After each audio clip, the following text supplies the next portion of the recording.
الحمد لله رب العالمين والصلاة والسلام على أشرف الأنبياء والمرسلين نبينا محمد وعلى آله وأصحابه ومن اهتدى بهديه إلى يوم الدين أما بعد ناسما كتوندا كل الله سبحانه وتعالى بتونزي تسنجي تكيميا نبوغوت يا الله إزال لكلو أنتم وبس محمد صلى الله عليه وسلم إزال لكلو فامينا إزال لكلو يبا كومبانيون أيبي كيميا إزال لكلو يبا ينسو أو وزالي جدي نزلا سيمبا كيلو مكولا سوكا أما بعد ناسما نيانغو bienvenue bandeko na assise na biso yasika ya katikati ya moya Ramadan. Inch'Allah ta'ala na mokolo ya lelo toko lobela sujet où il est très important le lenge Allah subhanahu wa ta'ala ayebisi biso na Coran. Allah subhanahu wa ta'ala alobi kutiba alaykum as-siyam kama kutiba ala alladhina min qablikum la'allakum tattaqun. Carême ezali obligatoire epai na bino lo lenge ezalaki obligatoire epai ya baye oyo balekaki bino peut-être bokozwa bobangi Allah subhanahu wa ta'ala. Bien que Allah subhanahu wa ta'ala tuli biso carême ezali obligatoire epai na biso pe yango ezali pilier parmi ba pilier islam lo lenge prophète Muhammad sallallahu alayhi wa sallam alobi buniya al-islam ala khamsin. Islam ezali yakotongama na 5 makambo. Parmi 5 makambo wana prophète alobi ezali shahru ramadan tope kosala carême ya siyam na katikati ya mwaka ya Ramadan. Allah subhanahu wa ta'ala a talipe kaya batu mususu kaya batu ango bazali banani batango bazali baye oyo bakokoka kosala carême te mois ya Ramadan komi. Allah subhanahu wa ta'ala cheli bishango ezali obligatoire mais bango bazali na makasi te ya kosala carême dans le makasi ya nzoto bazali na ngote kosala carême ekosengela na bango basala carême ou bien ekosengela na bango batika carême yango nde sujet to kolobela lelo batu oyo na moment oyo bakoki kosala carême te na bango bamoni carême na bango bazali ba musulman na bango bazali déjà ou bazali ba majeur mais bazali na makasi kokanga carême te nini oyo ekosengela basala pe batu yango bazali banani na moto ya liboso oyo ezali permis epai na ye na moment oyo Ramadan ekoti na moment oyo ye amoni Ramadan na ye azali majeur. Moto ya liboso oyo ezali permis epai na ye atika carême ezali moto oyo azali kobela. Moto oyo azali kobela ezali permis epai na ye na moyi ya carême afongola yango. Inch'Allah ta'ala tokozwa na ba assise na biso koya toloba ndenge nini akofuta carême yango après Ramadan. Awa tolobela kaka batu oyo bazali permis na kolia na moyi ya carême. Premier batu oyo bakolia na moyi ya carême ezali mutu oyo azali kobela. Mutu azali kobela bazali na 2 catégories. Catégorie ya liboso ezali mutu oyo azali kobela eke maladie na wana akoki kobika na yango soki azui kisi soki ameli bakisi tope azui bakisi akoti hôpital inshallah ta'ala akobika mutu wana akofongola carême na ye. Pe na mutu oyo yesiko maladie na ndenge ezali wana akobika na yango te maladie oyo azui po bika na yango ezaka permission Allah subhanahu wa ta'ala na ba médecin ba yebi malamu ete maladie soki mutu azui yango po bika na yango ezali passe entre être temps mususu kisi nango vraiment oyo esengeli ti ebikisa ezali te ye pe azali parmi batu oyo bazali permis kofongola carême epai na bango. Donc bato maladie bakaboli yango pamba te tokozwa na assise na biso ekoya kuna inshallah tokolobela ndenge nini bakofuta ba carême na bango bato wana mibale. Mutu oyo azali kobela ye maladie na yeso azui bakisi akobika ye akotika carême pe mutu oyo azali kobela ye maladie na ye akozwa kobika na yango eza pasi mingi donc pourcentage ya kobika na ye na maladie wana ezali muke ye pe akotika carême. Na mutu oyo azali kobela maladie dans une catégorie ya liboso mutu azali kobela maladie na ye akotika carême bango pe bazali 2 catégories lisusu.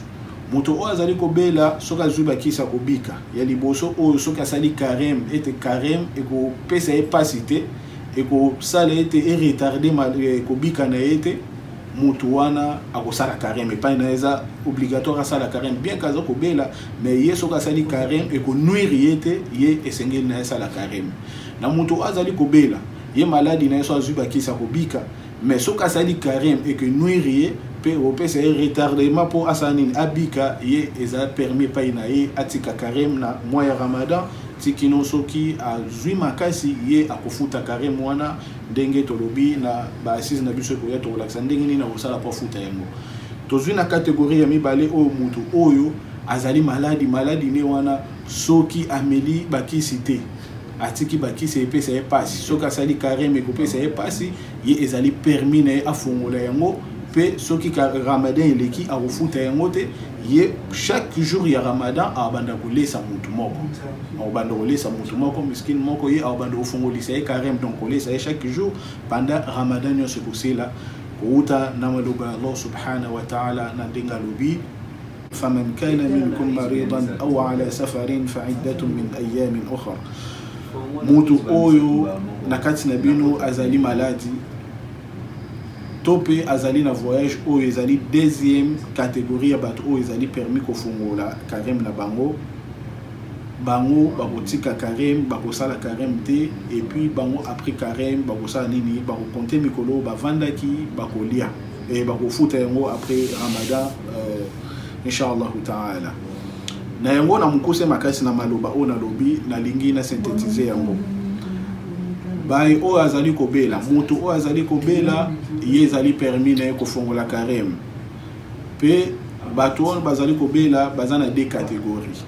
catégories moko ezali mutu o azali kobela maladi na ye soka zui bakisa kobika na catégorie mususu ezali mutu oyo azali kobela ye maladi na ye chifa nango eza passe po eta abika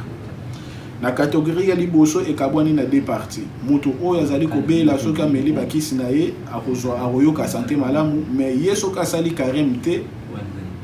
soka sali carême pardon soka sali carême kopesa ye difficulté kopesa ye passe mingi ye ezali permis afongola mais mutu oyo azali kobela ye so asali carême ko nuire ye te kopesa ye passe te ye esengeli na ye asala carême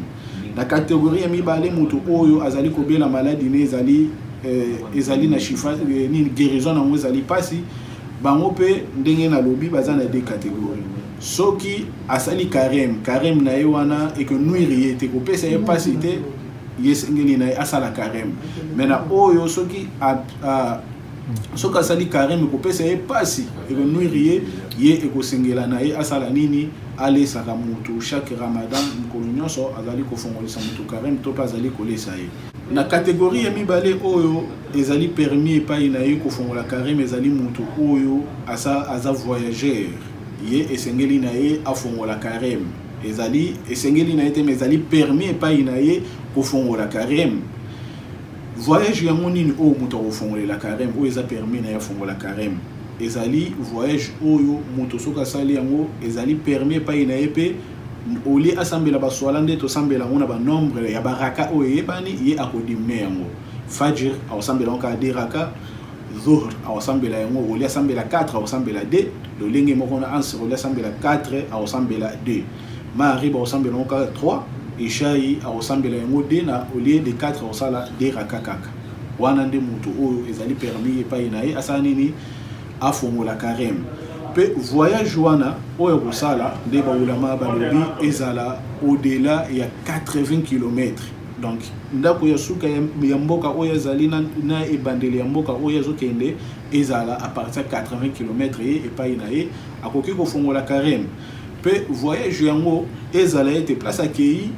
ni ya na ezali ke aovanda kuna au moins de 4 jours soki eza au-delà de 4 jours ye aosala carême so akomi na mboka wana mais moins de 4 jours ye eza permis epai na ye kofongola carême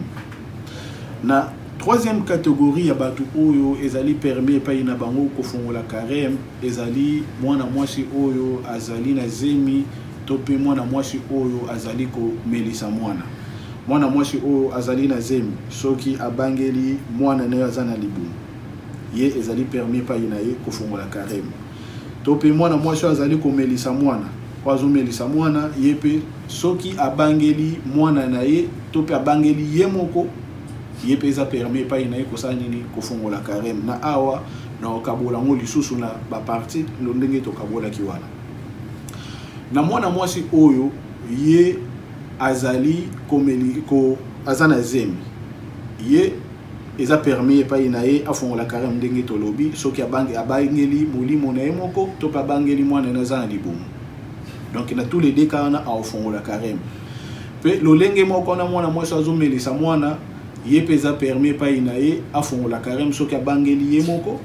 molimo na ye to pa bangeli mwana na ye na ndenge nini bakofuta carême na bango insha Allah taala na ndenge na obi to kochela yango assise moko eza uniquement to expliquer yango nyonso insha Allah taala na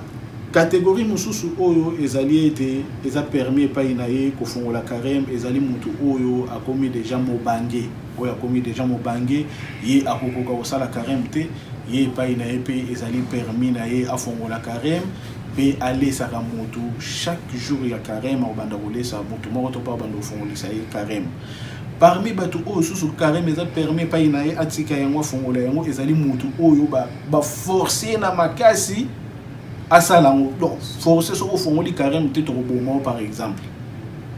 ye pa ina ye ezali permis pa ina ye afongola carême na ndenge ba forcer wana pe azwi lisumu na yango te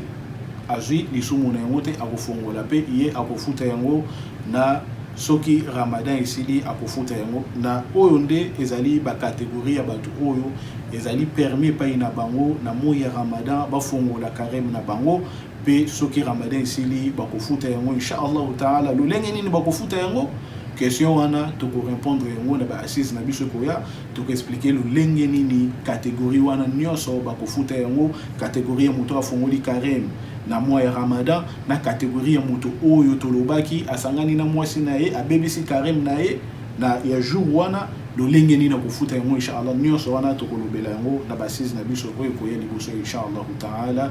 oyo nde ezalaki assise na biso ya mokolo ya lelo tozali ko expliquer ba catégorie ya batu oyo ezali permis pa ina bango kofongola carême wa sallallahu ala nabiyina Muhammad wa ala alihi wa ashabihi ajma'in wa akhir da'wana alhamdulillahi rabbil alamin subhanaka allahumma wa bihamdik ashhadu an la ilaha illa ant astaghfiruka wa atubu ilayk